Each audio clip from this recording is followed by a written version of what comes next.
오늘 말씀 시편 106편 마지막으로 우리에게 보여주시는 건 뭐냐면 되게 중요한 세 가지 진리를 전해주고 있습니다. 죄에 대한 심판, 그것이 바로 하나님의 공이다. 그런데 그것으로 끝나는 것이 아니라 하나님의 놀라운 인자와 사랑, 사랑을 우리에게 전해주시는 이 세 가지 주제가 담겨 있습니다.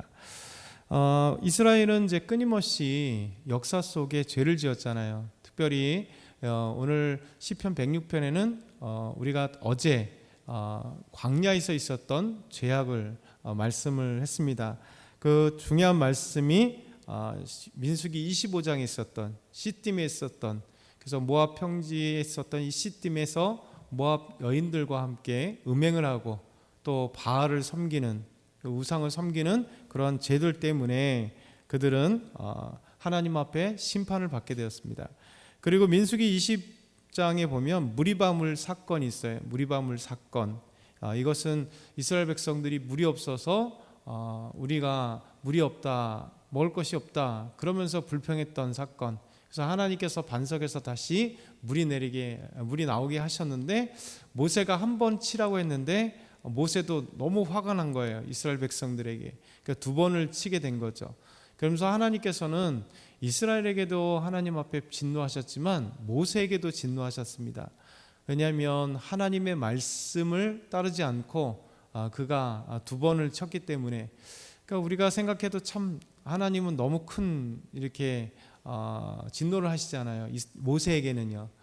두 번 쳤다는 이유 때문에 모세는 하나님께서 이스라엘 백성들을 애굽에서 이끌어내고 40년 광야를 그들과 함께 했는데, 또 인도했는데 결국은 가나안 땅에 들어가지 못하리라 이렇게 말씀하세요. 그러니까 다르게 얘기한다면 죄의 값이 그만큼 무섭다는 겁니다. 그런데 이렇게 하나님 앞에 죄를 범했던 그들, 그런데 그에 대한 항상 하나님은 진노하셔서 그에 대한 대가들을 하시죠. 그래서 시딤에서 24,000명이 죽게 되고요, 무리바물에서도 하나님이 진노하시고요. 그래서 오늘 말씀 보면 40절에서 42절을 보면 이 죄에 대해서 하나님이 진노하셨다, 그리고 그에 대한 심판을 하셨다. 이게 공의입니다. 그러니까 죄를 죄로 여기지 않고 그냥 우야무야 넘어간다면 하나님은 온전한 공의가 없는 거죠. 지금 우리가 이 주변에서 계속 뉴스를 들으면서 마음속에 국민들이 분노하는 게 뭐냐면, 도대체 죄를 많이 짓는데 왜?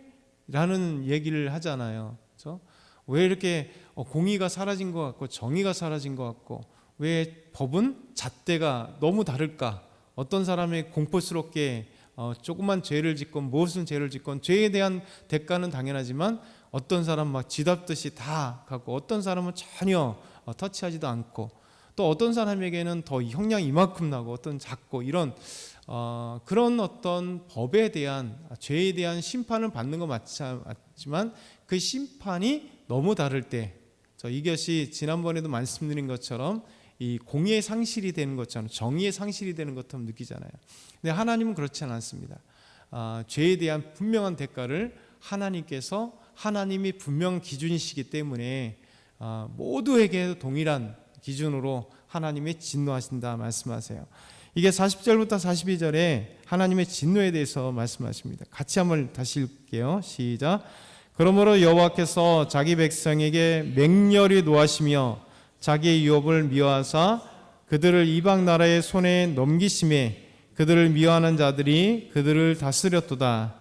그들이 원수들의 압박을 받고 그들의 수하에 복종하게 되었도다. 아멘. 이스라엘의 이 범죄들로 인하여 하나님 맹렬히 노하셨대요. 그러면서 하나님은 이방 나라에 그들을 넘겨주셔서 이방 나라에게 지배를 받고 계속해서 침입을 받아서 고통을 당하게 하시는 것, 이게 죄에 대한 대가입니다.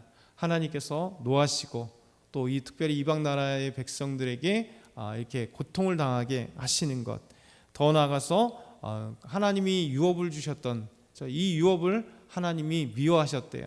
그러니까 표현이잖아요. 얼마나 하나님이 이스라엘 백성들을 향하여 아브라함과 이삭과 야곱에게 주셨던 그 놀라운 언약들을 하나님은 잃어버리지 않으시고 반드시 역사의 때가 됐을 때 응답하시는데, 이스라엘 백성들을 끊임없이 죄 때문에 떠나가는 것.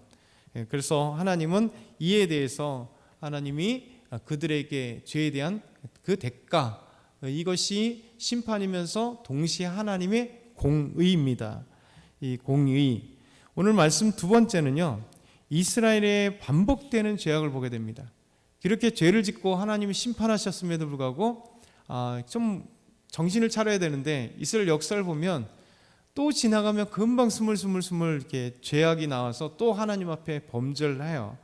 그래서 43절 보면 여호와께서 여러 번 그들을 건지시나 그들은 교묘하게 거역하며 자기 죄악으로 말미암아 나다짐을 당하였도다.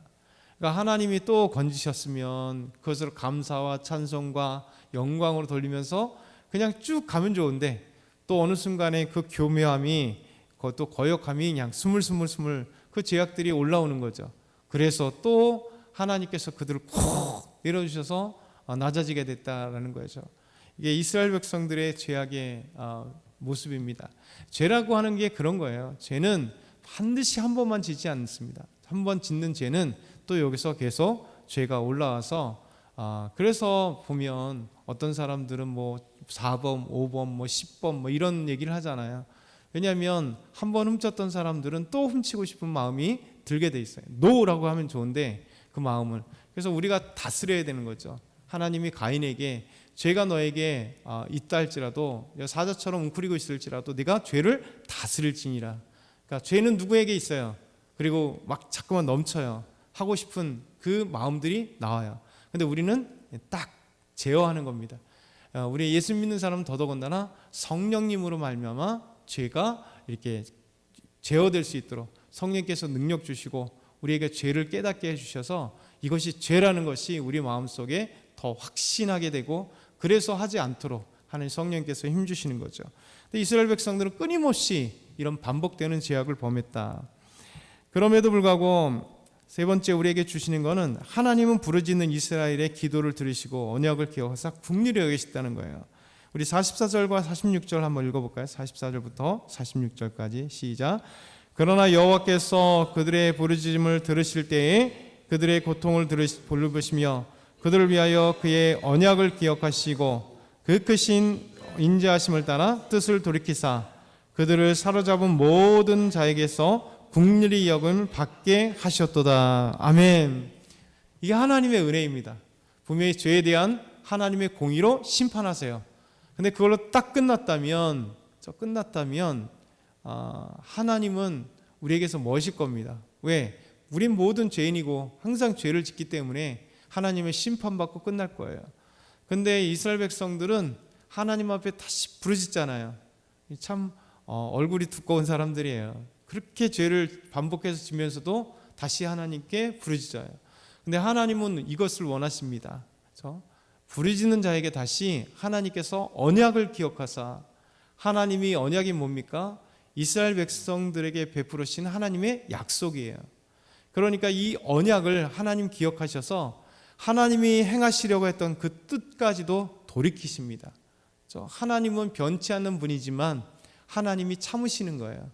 그래서 우리에게 그 언약을 기억하시고 하나님이 뜻을 돌이키셔서 이스라엘 백성들에게 다시 인자와 긍휼을 베푸시는 놀라운 사랑을 전해주는 거죠.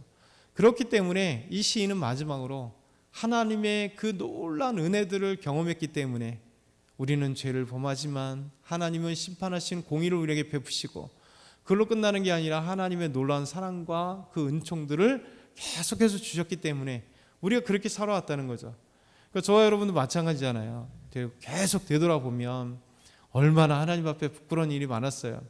그러면서 불구하고 하나님 분명히 그에 대한 대가를 반드시 주십니다. 때로는 작은 병들도, 질병이 있기도 하고, 때로는 한번 넘어지기도 하고, 그렇죠? 근데 그것이 우리에게 대한, 우리는 복인 거예요.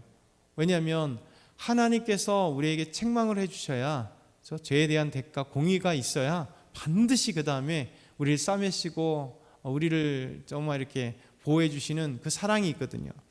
그래서 시인은 마지막으로 이 지금까지 우리를 도우시고 구원하시고 함께 하셨던 하나님을 찬양합니다. 마지막으로 47절 48절 함께 읽겠습니다. 여호와 우리의 하나님이여 우리를 구원하사 여러 나라로부터 모으시고 우리가 주의 거룩하신 이름을 감사하며 주의 영예를 찬양하게 하소서. 여호와 이스라엘의 하나님을 영원부터 영원까지 찬양할지어다. 모든 백성들아 아멘 할지어다. 할렐루야 아멘. 여호와 우리 하나님이 우리를 구원하사 여러 나라에서 우리를 모으셨고 주의 영예를 찬양하며 또 우리가 주의 거룩하신 이름을 감사합니다. 그래서 영원부터 영원까지 찬양할지어다. 이게 우리의 마땅한 바예요. 시인처럼 이 시인은 앞에 이스라엘 과거를 보면 얼마나 답답했겠어요.